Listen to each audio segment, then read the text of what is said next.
अस्सलाम वालेकुम everyone, welcome to Foodly Ever After. उम्मीद है आप सब खैरियत से होंगे और अपनी लाइफ एंजॉय कर रहे होंगे। तो आज हम आपके लिए लेकर आए हैं मज़ेदार से नान खताई बिस्किट्स की रेसिपी। कदीम ज़मानों की सौगात जो हर घर में शाम की चाय के साथ खाना बहुत पसंद किया जाता है। तो बिल्कुल आसान सी रेसिपी ये है और बहुत ही खस्ता और फ्रेश से तैयार होंगे।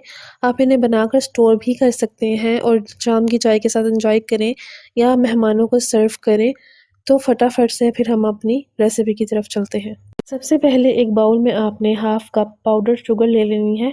ये ज़्यादा प्रेफर्ड है, इससे जल्दी आप जो है मिक्सिंग कर सकेंगे। और इसी के साथ हाफ़ कप आपने ले लेना है घी। अगर आपके पास बटर है तो आप वो यूज़ कर लें, हम इसे ऑयल के साथ नहीं बनाएंगे। और इन दोनों चीज़ों को हमने अच्छे से विस्क या चम्मच के साथ मिक्स कर लेना है अच्छे से, ताकि इसकी एक थिक सा एक मिक्सचर जो है वो बन जाए। जो मेजरमेंट का कप है वो आपने एक ही रखना है, जैसे एक ही कप से आपने हर चीज़ जो है वो ऐड करनी है। तो इसको हम 5 से 6 मिनट के लिए अच्छे से मिक्स कर लेंगे। और इसी के साथ अगर अभी तक आपने हमारा चैनल सब्सक्राइब नहीं किया है तो लाज़मी हमारे चैनल को भी सब्सक्राइब कर दें। तो आप देख सकते हैं कि अच्छे से मिक्स करने के बाद जो है ये क्वांटिटी में ज़्यादा हो गया है। यहाँ पे मैंने अब ले लिया है हाफ़ कप मैदा और वो भी हम छान के बीच में ऐड कर देंगे। और इसके साथ बीच में जाएगी 2 टेबलस्पून सूजी। सूजी भी आप छान के रख लें और ऐड करें। और उसके साथ 3 टेबलस्पून भर के हम इसमें बेसन ऐड करेंगे। और इसी के साथ इसमें चला जाएगा 1 टेबलस्पून से थोड़ा सा कम हम इसमें बेकिंग पाउडर ऐड करेंगे। और इन सब इंग्रेडिएंट्स को हम बीच में अच्छे से मिक्स कर लेंगे। एक डो सी हमारी जो है सॉफ्ट सी डो तैयार हो जाएगी, अच्छे से मिक्स कर लें। तो यहाँ पर हमारी सॉफ्ट सी जो डो है वो तैयार हो चुकी है।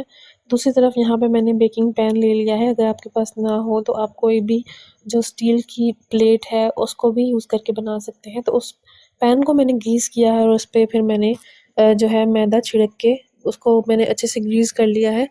तो यहाँ पे जो हमारी डो है हम उसके छोटे-छोटे लेके टुकड़े, तो उनको जो हमारी बिस्किट्स हैं उनकी शेप देंगे इस तरह से। अच्छे से आपने उसको एक शेप दे देनी है और हम इनको बारी-बारी अपनी जो बेकिंग ट्रे है उसमें रखते जाएँगे। इस तरह से आपने जितने भी बिस्किट्स हैं वो तैयार कर लेने हैं। और फिर हम जो ये बिस्किट्स हैं इनको अंडे की ज़र्दी के साथ इनकी कोटिंग कर लेंगे अंडे की ज़र्दी के साथ। तो इस तरह से आपने सारे जो बिस्किट्स हैं उनकी कोटिंग करनी है। और इसके बाद मैंने बादाम जो है वो क्रश करके वो भी हम डेकोरेशन के लिए इसके ऊपर लगा देंगे इस तरह से। और यहाँ पे हमारे हाफ़ कप मैदे के साथ 10 से 12 जो हैं बिस्किट वो तैयार हो गए हैं। और दूसरी तरफ मैंने जो पतीला है वो ऑलरेडी 15 मिनट के लिए गर्म होने के लिए रख दिया था। तो बस हम कोई भी स्टैंड लेके उस पे हम जो बेकिंग ट्रे है वो रख देंगे और मज़ीद आधे घंटे के लिए जो हमारे बिस्किट्स हैं हम उनको बेक होने के लिए रख देंगे पतीले में। तो आधा घंटा गुज़र जाने के बाद आप देख सकते हैं कि यहाँ पे जो हमारे नान खताई हैं वो बिल्कुल अच्छे से तैयार हो चुकी हैं।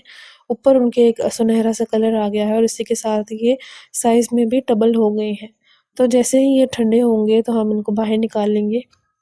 तो ये थी हमारे नान खताई बिस्किट्स की आसान सी रेसिपी। उम्मीद है आपको ये रेसिपी पसंद आई होगी। लाज़मी आपने इस रेसिपी को फ़ॉलो करना है और हमारे साथ कमेंट सेक्शन में अपना रिव्यू शेयर करना है। इंशाल्लाह हम दोबारा हाज़िर होंगे आपके लिए एक नई और मज़ेदार सी वीडियो लेकर। तब तक के लिए अल्लाह हाफ़िज़।